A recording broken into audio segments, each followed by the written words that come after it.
Hey guys, welcome back to the Do This Now podcast. And I'm really co-hosting this with Sommelier's Choice Awards, which is our wine competition that is really catered for the on-trade channel. I have here Warner Boin, who's an expert, who's a sommelier, who's an expert in Instagram and social media, and I'm sure many more hats she has worn. So we're going to talk about that. The good thing is, this is a person from trade, who's cracked Instagram and TikTok, and mainly Instagram is what I want to chat on. We would love to hear her on how wineries can use Instagram to grow, their channels, grow their objectives in 2025, especially. So, Warner, thanks for joining me here. Of course. Thank you so much for having me. An honor. Great. So I just said, you've experienced many different things. Why don't you give us a little highlight about your different, roles that you've played in the wine industry? Yeah, I've really been all over the industry. So my background is actually in creative advertising. I used to be a copywriter. And so I feel like that has given me a really unique lens in everything I do in the wine aspect of kind of thinking creatively. So I got my start in the marketing side, didn't know anything about wine, and started to learn more about it, started to handle sales, got my CSW, and really fell in love with the wine education piece.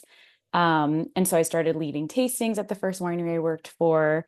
Eventually got into more of the hospitality side, became a certified sommelier, and really just continued from there. Nice. Did you work as a sommelier as well in the restaurants?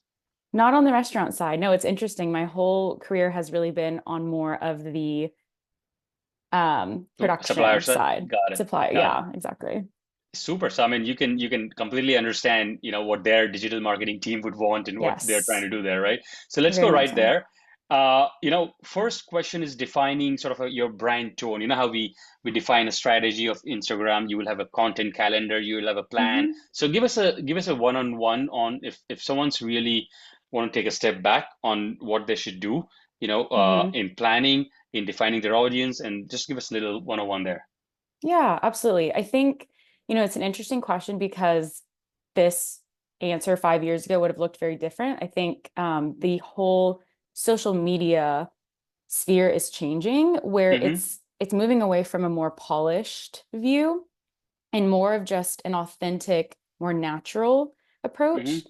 And that doesn't mean you shouldn't still plan. I definitely recommend having some kind of content calendar, having a strategy where you're looking more than a month out and planning out, okay, which content do we want to create, making sure you know what shoots to plan for if you need any kind of like supplies behind the scenes, who needs to be involved. There are many different like apps and softwares you can use for that. But really, what's interesting, I think, right now about Instagram is I'm seeing a lot less of like the high production videography, photography, and more of just someone picking up their phone and filming. And that is the content that really is performing the best right now. So very like raw content, very organic it should be. Uh, Absolutely. do you think that like just a question comes to my mind, like do you think that content created with the mobile phone gets more organic than if you just Yep. post Absolutely. and Absolutely. and from your own camera? I'm sure there must be some things Yeah. where it authenticates that it's you who've created this and it's Yes. an And original it file and all that. feels a little bit more attainable and authentic. Hmm. Um, I think, this whole, I'm sure we'll get into this topic more, but this whole view of like wine and perfectionism and elitism and luxury, it's not quite resonating as much with my generation, millennials, especially with Gen Z. I think that was something that, back in the day in wine's prime, especially for like my parents' generation, it was this like aspirational thing of like wine meant you were a high class society member. Hmm. And now people just want to feel like they relate to a brand, and that's Yep. why they end up purchasing. Yep. Yep. I mean, that's been a conversation, as I'm sure we all know that. So how do we connect with people like you, let's say, and make it approachable? And that's exactly what Hmm. you're doing, right? So Hmm. I think let's even talk on that. So how do you, what kind of contents do you make? Do you advise people to make wine approachable? When Yeah. you are especially premium wine, let's say when you're a $25 Napa or an Oregon Pinot Noir or like a little premium, which Hmm. maybe our perceptions are that only rich people can drink that, or knowledgeable people can drink that. So maybe that's I'm wrong there as well. Maybe so. Give us your insights on, where is the disconnect, and you've been doing it. So what advice do you have there? I would say the first thing you want to do is really assert your credibility, and something that people can come back to, especially if they've never heard of you before. And actually, I'll kind of say one other thing. I think that's a really important thing when creating content is Hmm. making sure that you're creating it for someone who's never seen it before, not just imagining that your own followers are watching this, especially if you want to get new followers.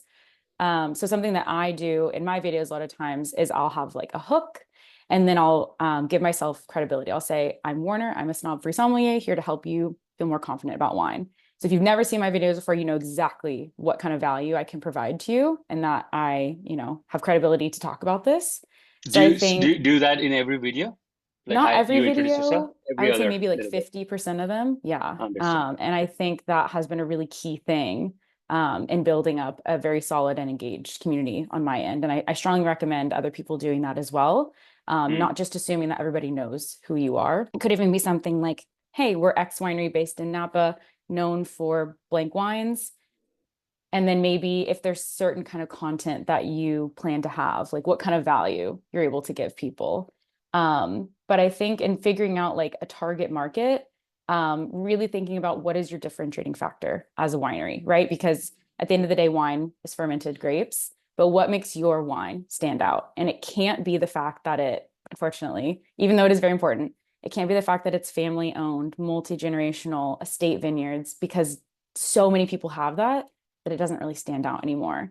And it's less about saying why we're so special and more Mm. about what is the value we can give you, whether that Mm. is some kind of aspirational lifestyle or bringing people together or transporting you somewhere or discovering some incredible new varietals. What's the value?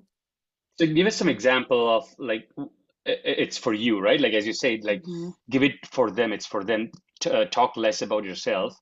Give Mm-hmm. us an example of how that looks like when you're doing some posts or Yeah, real. I think, gosh, like the lowest hanging fruit is the difference between just posting a bottle and a glass of Mm. wine versus showing people enjoying it, right? Because people don't care to just see the bottle. They want to, they see that image, they see the video of people cheersing and relaxing together outside, having a nice dinner, and they're like, oh, I want that. I can have that.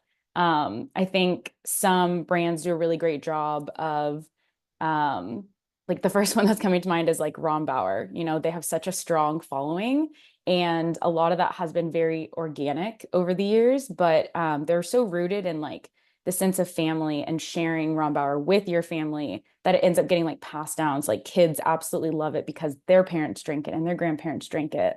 Um, and they also keep their prices pretty affordable in Napa Valley, which also is Hmm. just like everybody is welcome here. So they do a good job, I think, of showing that across their content. I think also just finding ways to bring more people in, not only like for, as models, but people behind the scenes, Mm. showing, um, a lot of times people buy from people, not just from brands, people that they can relate to, have a relationship with. They feel like they see themselves in a way or they find something interesting.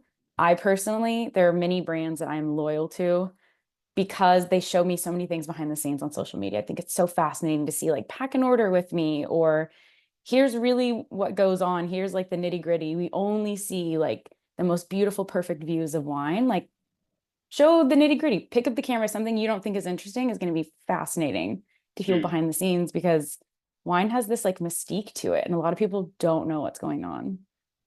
Okay, nice. So, I mean, you gave us some examples of types of the content to produce. Can you give us some more types of the contents that you think that are more authentic and easy to produce? Yeah, absolutely. I love it's an interesting subject. Like winemaker interviews can go to one extreme of like getting really nerdy, nitty gritty, talking about the wine and the terroir.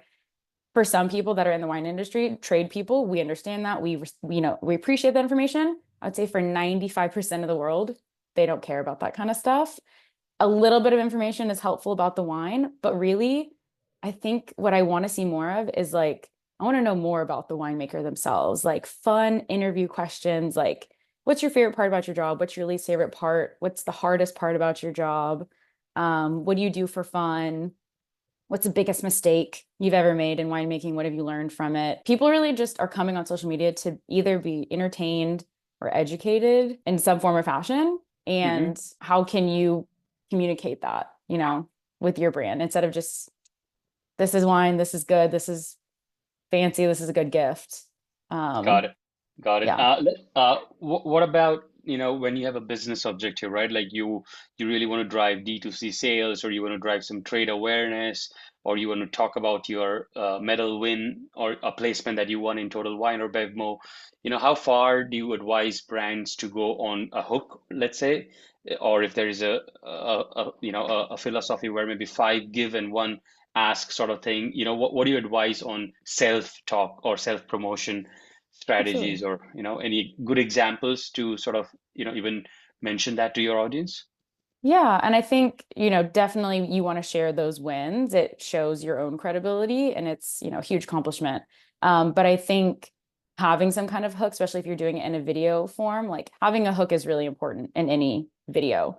What's the thing that's going to grab someone's attention in the first, 1 or 2 seconds, whether that's explaining what this video is going to be about, especially if you can communicate what the hook, or sorry, what the value is in your hook, Hmm. like why should someone give you their 30 to 60 seconds? Having fun, have fun with your content, and Hmm. like think about the things that you watch and the things that you resonate with, and that, try to embody that. And I don't know if this answers your question directly, but something that I did kind of want to touch on as well is, like I mentioned, we're moving away from this polished, perfected content. Right now, what I'm seeing a lot of brands do, even really big brands, they're just throwing spaghetti at the wall and they're seeing Mm. what sticks.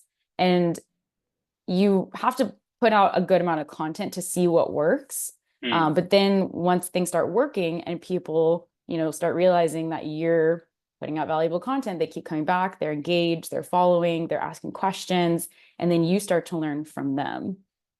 Got it.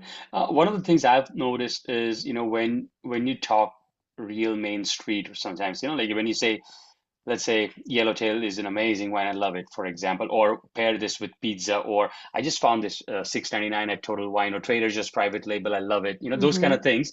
Our Mm-hmm. industry really, comments in a way which is not friendly, right? Like, oh, you don't Mm-hmm. know this, and whatever, right? So even I recently posted something, and it was an image of Total Wine, and then it's like comments start like, crap, this and that. That's not what real wine is, right? And all that stuff happens. So Yeah, it's funny. I don't reply personally, but I find it very, I do think, like I'm not posting half of the times because of this whole nonsense judgment, and totally. I just like to forget it. But Yep. what's your opinion there? Like, how do you advise or play that? Yeah, God, I have a lot of opinions on that. And I completely understand. For a long time, my views have completely shifted. I started Confidence Uncorked almost 5 years ago now, and only talked about, small producers and the things that, like, all of these, sommeliers and trade people, this is like the same thing we preach. We preach it to each other and we're all in cahoots. We're all in agreement, understanding, like we love the small producers and maybe are less focused on like promoting the mass production wine stuff. I get that. That's not what society is doing. They don't feel that way. They aren't devoting their life to learning about wine and understanding producers and regions, things like that. A lot of time for them, wine is convenient. It's, hey, I'm at the grocery store or I'm wherever and I'm grabbing this bottle. I don't really have a lot of time to think about it. And I just want something that tastes good and isn't going to break my budget. And I think for me, that was a huge awakening of like, I can preach all day about small producers and about shopping small and this, that, and the other, but it's going to fall on deaf ears if it even falls on ears at all, because Mm. it's not resonating with people and what they want. And I think if you can meet them where they are and slowly bring them to something else. So that's why I think my, wine recommendations at Costco and Trader Joe's and Safeway have been so successful, is because that's where people are, True. and I can, get their trust, and through some of my other content, encourage them to be trying more small producers. There are so many trolls when you start talking about mass production wines or when you start talking about larger retailers. Absolutely, because there's so many, things behind the scenes of three-tier system and all of that. But I just remind myself that they're not my target audience. Mm. And if you, I don't know, I think if you just feel aligned in what you're doing and you know the value that you're delivering to other people and stay true to that, the trolls will always be there. Hmm. At the end of the day, they're giving you more engagement. So like, thank you. Keep Got it. commenting. What about the visuals? Let's go there. Mhm. Creative is the variable, right? Like it's just, but a lot of people don't have time or resources. But let's say if you're a small company, you may not have fancy people working for you or softwares and all that stuff. Mhm. So, what's your tips on making good creatives, just on a minimal basis? Like, what's your, checkpoints? Yeah, this is interesting because a lot of times when I'm creating content, especially if it's for some kind of educational video or pairing recommendations, whatever, I'm creating a little bit of an outline and making sure I know what, the main things I want to talk about, if there's any kind of specific like angles I want to get. Um, However, the content that has performed the best for me is the time where I just have an idea, I feel passionate about something, and I pick up the camera. I would say 9 times out of 10, that is the content. No matter how much time I spend editing and planning out something else, the really quick, authentic content really performs the best.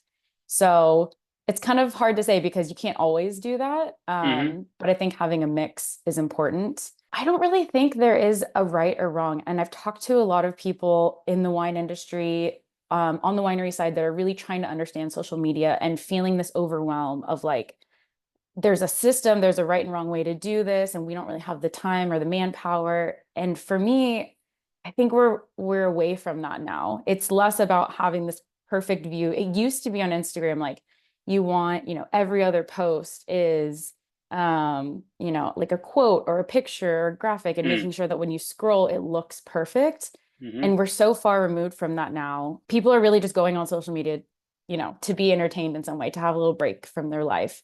And so I think, um, yeah, we don't really need to focus as much on the The visuals grid, the because grid. Got it. the grid, yeah, I think having consistent colors and fonts is important. Hmm. Like on Hmm. my captions, I always have the same font and color. So when you're scrolling, it looks kind of consistent, and Hmm. people will know over time when your video pops up, oh, I know which winery this is. I like their Hmm. content. I think Okay. that aspect is important. So a lot of people these days, watch it, but they don't follow, right? Like as you may know, like they're just consuming and they're just don't bother to follow, Mhm. for various reasons. Let's say, are you still in that world of hey, follow me, or are you putting that caption, or are you just forgetting about it? You just don't measure the followers anymore. I don't do that because if people want to follow you, they will. They don't need to be told, but you have to give them a reason to follow Why you. do you think people follow someone, especially in the Be- trade in the B2B? the value that you offer them. And I think a really great way to crack this is by having a series, and some kind of series where people know they can come back to you and get Mm, that content. So I keep coming back to this like retail, like wines at Costco, but mentioning in some videos I've said like, hey, this is a multi-part series, mm, you know, come back to see the other one, whatever. I'll just let them know, like, or you can even say like, part one of blank, part three. And so they're like, oh, well, where's part one and two? I want to go see the other ones. But having some kind of consistent, valuable content, whether that is like, hey, let's show you the process of pack and order with us, part one, mm. something like that, or showing you um, things that went wrong behind the scenes, part five, or meeting our team, meeting our new interns. Let's say collabs, right? So Mhm. if I'm posting something and I want you to collab and accept that, right? Like I just want, let's say I'm a trade show organizer and I'm going to post about my judges and speakers, right? So I want them to collab. So I'm going to Mhm. make sure that the grid or the post is something which fits in their feed. So Yes. it's easy for them. It's not just out of the box, some purple color and their thing is red. So what's Mhm. your opinion on getting that collabs accepted? Like if there is any nice formula or tips you have there. Yeah, I think it's a matter of making sure both parties are in alignment beforehand, saying, hey, I'm going to share this piece of content, or hey, I think we should collaborate on a post together. Want to make So sure. you advise just there. So you advise reaching out before, and then you saying I'm going to Yes, do this, and okay. absolutely. Absolutely. Because then you face the issue of you're planning a collaboration and you're planning on them to accept it and they don't. And Hmm. then, yeah, you just want to make sure, like, because a lot of people are protective of their own social media accounts. You're protective of Mm, your own, they're protective of theirs. They want to make sure it's in alignment. So I always, if I am ever doing a collaboration with a brand, everything's approved ahead of time. They have seen the post, they've seen the video, they've approved the caption because it's going to live on their feed as well. mm. And you just want to make sure that it is, valuable to both audiences. Understood. Mhm. On influencers, there is a whole barter system that can happen, but I think that's dead these days. Let's say the paid The influencers, what?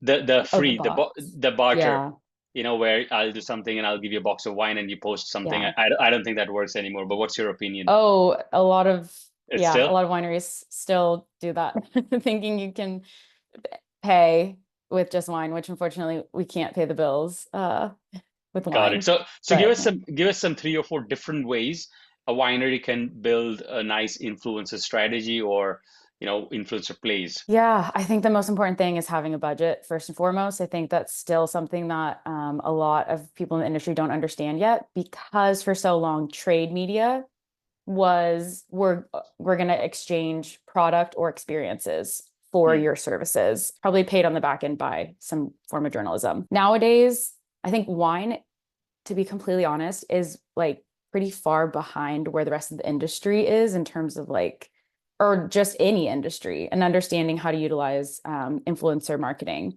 So having a budget is really important because you do need to pay people for their time, their expertise. Not only that, living on their feed, think of it like you're paying for a commercial, right? Like for Hmm. me, I have spent years curating my feed, creating content, building an audience. And if you want to be on that feed, you do have to pay to be there, pretty much. Um, that is what it is. Unless it's something that is like very authentic to me and I love your brand and I post about authentically. But I think also following people, the thing I love the most is when someone reaches out to me and they say, "Hey, I followed your content for years. I love your stuff. Would you be interested in partnering?" That doesn't, to me, that does, it makes it seem more authentic than just like, I looked up a list of like wine influencers and want to partner with you. So I would say, like, you know, look at other people out there, look at their content, see if it's in alignment. Don't just go for people that have a large following. Hmm. Look through their content and make sure it's something that's in alignment. And if you can pitch something that shows that you have viewed and engaged with their content. So if someone tells me, hey, I love the recommendations that you do at grocery stores, and I love how you, recommend pairings for Thanksgiving and stuff. And I think this video, you know, our wine would fit really well in this style of video. You've already done a lot of the thinking for me and made it almost a no-brainer. Like, oh yeah, I could collaborate with you. So you have to do a little bit of your research there, and focus less on, I would say, the follower count and more about, is this person in alignment with me and will this content feel natural? Hmm. Um, and there is no, when it comes to like payment and stuff, there's no consistent rate across the board for people. It kind of all depends on what it is, but I would say have a budget in mind, what you're able to pay per video, or like for each quarter, and then you can Hmm. go back and forth and kind of negotiate from there. So just on this, like if you had to screen an influencer, give us some tips on what to look for, what kind of like, things a winery can look to at least screen or understand that influencer account. Yeah, I think getting a feel for the type of content they're sharing, what kind of value they're providing, and also looking at, this is a little bit of a controversial thing, but like looking at the comments on the posts and seeing who's engaging with it. Are they people in trade? Are they other influencers in the world? Hmm. Or are they actually consumers? I think that's really important because sometimes wine influencers have the same bubbles and are True. putting out content to very similar audiences. Um, and so you might just get kind of caught in that. Whereas that's why I also think it's important to reach out. Although I love new clients, reaching out to people outside of the wine industry, bringing in travel influencers, lifestyle influencers, health and wellness, get out of that wine bubble if you Mm. can. Give us some good examples of, especially if you're a winery or distillery as well, just for them, and brewery, same Mhm. thing. Any good examples of ways to do storytelling? and then maybe you can show us some real examples and some posts. Like what kind? If I told you this is something which we have, you will say, okay, I think this will be a good post, or this will be a good reel, this will be a good story. Yeah. What would that look like? Let's see. Hooks, as we talked about, are very important. How are you going to get their intention? And you can even just like look up, a list of 100 hooks and just like have a note that you keep on your phone or something of like, oh, here's the hook I have and refer back to that. But that is a key What do you mean thing. by hook? Meaning, what is a hook? Like, define me. What do you mean by hook here? Yeah, a hook is, the like 1 to 2 seconds at the beginning of the video, how you're going to get someone's attention. So for Hmm. like my Costco videos, like here are some wines I recommend at Costco from a snob-free sommelier. You know what you're getting. You're getting wine recommendations, you're getting something from Costco, and you know that I am credentialed to even talk about it. If that aligns with you, you're going to keep watching. If you don't care, you're going to scroll. But Hmm. that's the hook. Rather than if I just jump straight into the video and I'm doing this long-winded, like it's kind of like get to the point, right? Understood. I mean, basically a summary of what's inside, right? Let's say. Yes, exactly. Got it. Great way to That's explain it. one. What about the last one? Like, what's your closure? How do you end the thing? So it depends. Sometimes you don't really need to wrap it up with a bow. I used to do that on a lot of my content, and I found that you don't necessarily need to always do that.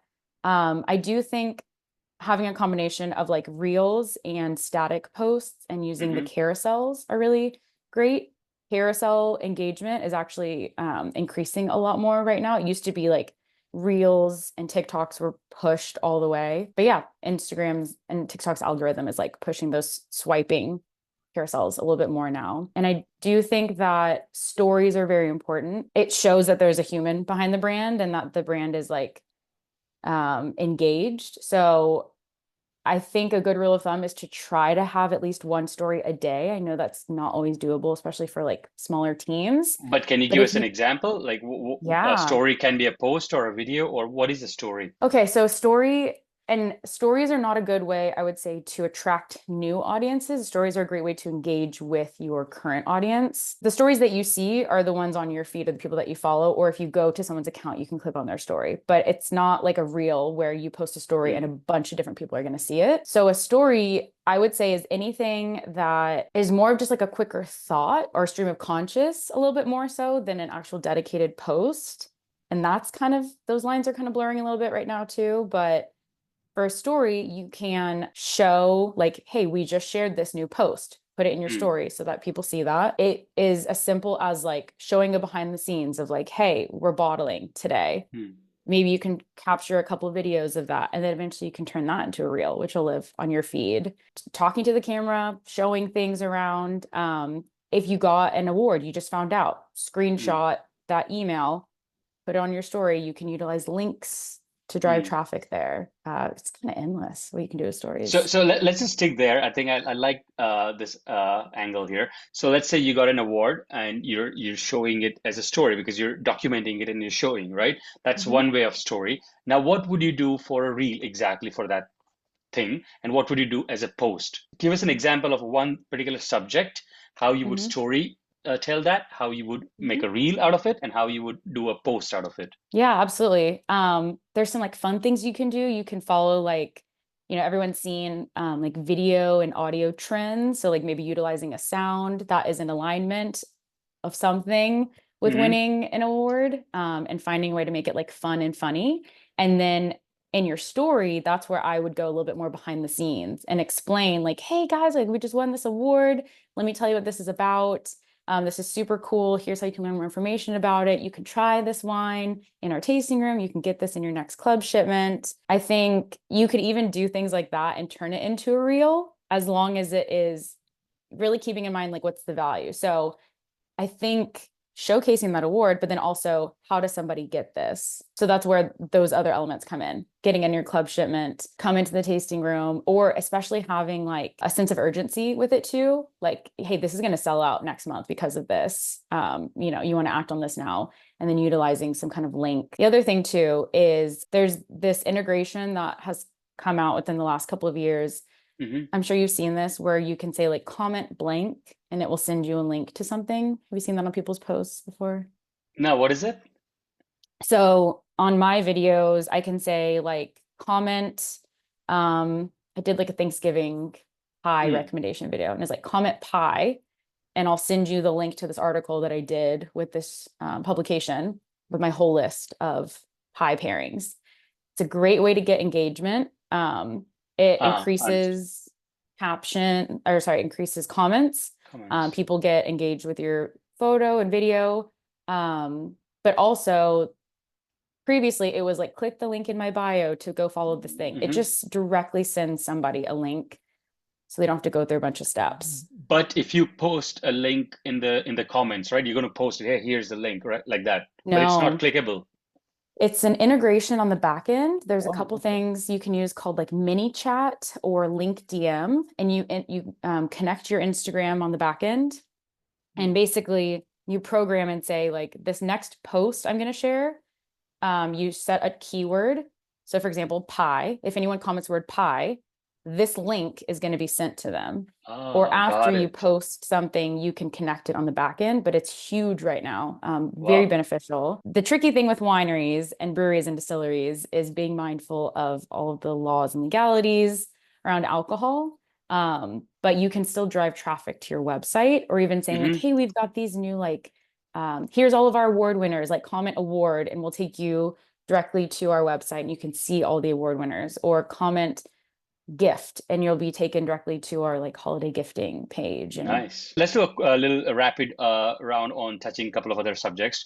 TikTok, right? So I'm not purposefully chatting a little bit more there because I don't know whether it's going to get banned or not in the US, right? So that's why I'm not yeah, really double yeah. clicking on that. But still, let's for the sake of our original planning, what is the difference between TikTok sort of content and Instagram content? Just if you had to just comment here. I honestly think the best way to describe it is TikTok content is the content you would put in your stories on Instagram. It's just the less curated stream of consciousness. TikTok's algorithm is a lot better than Instagram's in reaching new audiences. Their search engine is very dialed in and they know what people are looking for and what they want to see.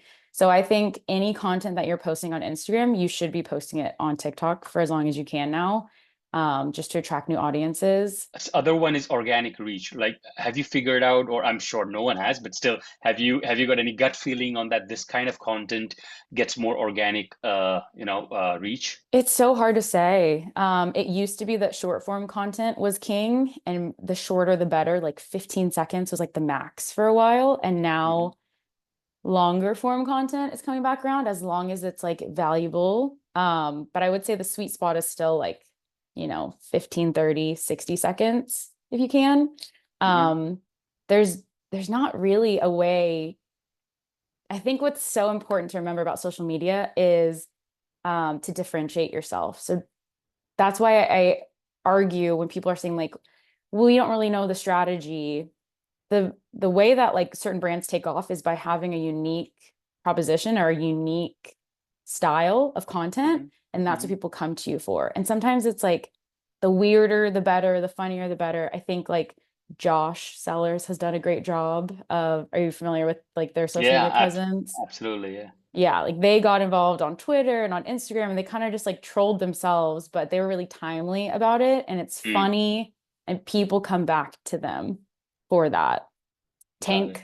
Tank Winery has done an amazing job of just being like kind of weird, which matches their brand. Are you familiar with their winery No, too? I got to check. I got to check that. Okay, they're like killing the social media game. They have been for years. They're just like really fun, eclectic team and like unique bottles and really cool small production stuff. Their tasting room was a converted like motorcycle shop in Wow. Calistoga. Do funny interviews and behind the scenes things, and people just keep coming back to them for that content. So, anyways, to answer your question, there is no exact strategy. That's why I just recommend throw spaghetti at the wall. Do longer form, do shorter form, try a longer Mm. caption, try a shorter caption. When it comes to hashtags, there's no strategy there either. Like it used to be like 5 hashtags only, But you what I know? think one thing from that is mix it is a strategy rather than not Yeah. mixing it, right? Just mix Yes. every different things, like keep on doing different things. Totally. Don't use the same hashtags every single time. Mm. Think about what your audience is searching for. Um, and utilize Got, those hashtags. Yeah. got it. One more thing on AI, what kind of tools are you using or any suggestions you have in all kinds of AI tools for social media, let's say creation to posting or Hmm. distribution or planning or copywriting? Any tips there? Yeah, I think definitely utilizing like ChatGPT for so many things, getting support on captions. I know there's a couple like cool, I can't remember them off the top of my head, but there's really cool platforms now that people are utilizing that will actually help plan out a bunch of different content ideas for you. Mm-hmm. And even Mm-hmm. just using that to get kickstarted with inspiration, I think is wonderful. I think where we need to be cautious is using AI images, Mm-hmm. AI videos, things like that. If people can tell that it's AI generated, immediate turn off. People want authenticity, but I don't think there's anything wrong in utilizing it on the planning process, the caption process. Warner, any other tips that you may have, especially, let's say coming into January and February, Mhm. where what kind of content as a closing, you can just give us some actionable sort of takeaways. Beginning of the year, what kind of content you are planning, maybe that works, just to get the year going. Yeah, I think thinking about, do your research on what people are looking for. January, a lot of times people, dry January is what's going on. And I so heard how it's can you dry make, 12 months now. I know. So like Carry on. creating that kind of content that resonates with people, are you encouraging mindful consumption? I think that is such an important conversation that not enough wineries are having, and the ones that But don't you are think being like rewarded. now talking just in January will be like, oh, which world are you living in? We've been talking about this since like 3 years now, every day. Oh yeah, that's why I think, talking about this stuff a lot more often will seem more authentic and I genuine than understood. just like 1 month out of the year for sure. But it True. is the thing that people are talking about more and looking at. Mm, I think the mindful conversation needs to be incorporated in every alcohol related mm, company. Instead of just feeling like you're pushing alcohol down people's throats for sales, people are looking for more mindful alternatives now, or like, I want to drink a good bottle. I'm not going to try to drink every single day of the week, but the one day of the week I am going to drink, I want to do something good. So how can you hit on those points for them? What are the values of your brand that aligns with them? Whether that's transparency in your winemaking process, the things that you aren't including, any kind of additives you aren't including, um, or like ways to take care of yourselves, like outside of just drinking alcohol. All of those things, not every single post has to be about wine. It can be mm. kind of like wine adjacent, if that makes sense. Because Yep. not everybody that works in wine only thinks and talks about wine, and people that drink it, it's not their whole life either. True. True. One Yeah. final question. What kind of content do you consume? And, especially when comes to the wine trade, like when do you stop your feet? Like, oh, nice, interesting. Yeah. Something I didn't even touch on is controversial videos perform really well because it gets the people going. It gets people talking about things. If you look at videos that are really viral, you'll notice a lot of times there's controversy there. So those are also pretty entertaining too. Whether it's something that like someone's doing something wacky, like when people were putting like their wine in the blender, or trying unique, like, people make like wine spritzes or putting condensed milk in their wine. I know some of the stuff sounds kitschy, but if you can like sprinkle that stuff in, it shows that you've got your finger on the pulse on social media and what people are talking about. It drives views and engagement, and it shows that like you're kind of connected in a way. So you can still have amazing wine, and you can still try out these fun trends. And even if you think it's disgusting, you can be like, yeah, this is a no for us. But people are like, oh, that's cool. That's funny. You guys are experimenting and trying different things. So I love watching the stuff that is out of the box. And Hmm. like I mentioned, I love the behind the scenes things. I want to know, how did you build this business? What does it entail to get actually like the grapes into the bottle? What are the things you struggle with? I want to see like a more of a personal side behind the wine. Where can we find you? What's your obviously Instagram handle so people can also reach out to Oh, you, or your website. so Confidence Uncorked is my, yes, social media handle. It's the same on Instagram and TikTok. And then if you go in the link in my bio, or you can even press this button on my Instagram page that says like email, you can find me there. My website is confidenceuncorked.com. So keeping it consistent.